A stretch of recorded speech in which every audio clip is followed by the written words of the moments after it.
the Scotti brothers first suggested that I do a cover of Elvis's song, It's Now or Never, I had two things going on in my mind. Number one, of course, I was honored beyond belief, because at that point I was 19 or 20 years old and a big Elvis fan. So having my record label, which I was astonished, I haven't had one of those, but having my record label suggest that I do an Elvis song was fantastic. However, I was also scared to death because, in my opinion, once a song has been done by Elvis, it's been done. Stick a fork in it. It's done. It's not never. Oh, it's time. Kiss me, my darling. Be mine tonight. Here tomorrow, it'll be too late. It's now or never. My love away. And of course, I was nervous about the last note, and you'll hear in that song that I did a falsetto version of it, and then went for it at the end. And as a true Elvis fan, I just blasted that note, and I'm so proud of that note because it was, of course, also very Mario Lanza-like. Which, if you follow the song back one other generation, Elvis actually covered the Mario Lanza song, O Sole Mio.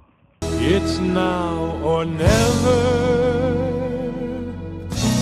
my love won't wait. Now, when I was a kid, there was nobody bigger than Elvis Presley.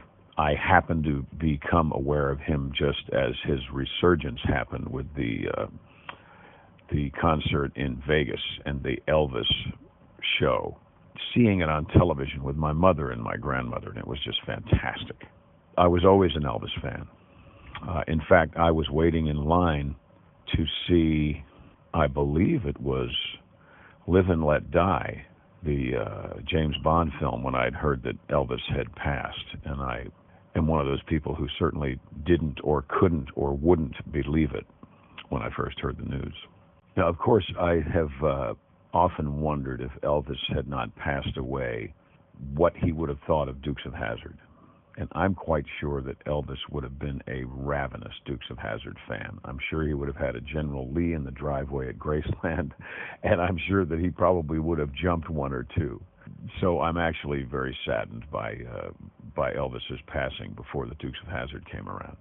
Because I do know people that knew Elvis. Dottie West knew Elvis. Kenny Rogers knew Elvis. Johnny Cash knew Elvis. I know that he would have loved Dukes of Hazzard. But one thing they all said about Elvis was that regardless of what the press was, regardless of how people tried to say derogatory things about the king, they said this was a man who loved what he did for a living, and he loved life. And he was a devoted friend to all those to whom he called friend. I wish that I would have had the opportunity to meet Elvis Presley. But short of that, I think It's Now or Never is a wonderful tribute to the man, the legend, and the king, Elvis Presley. My love.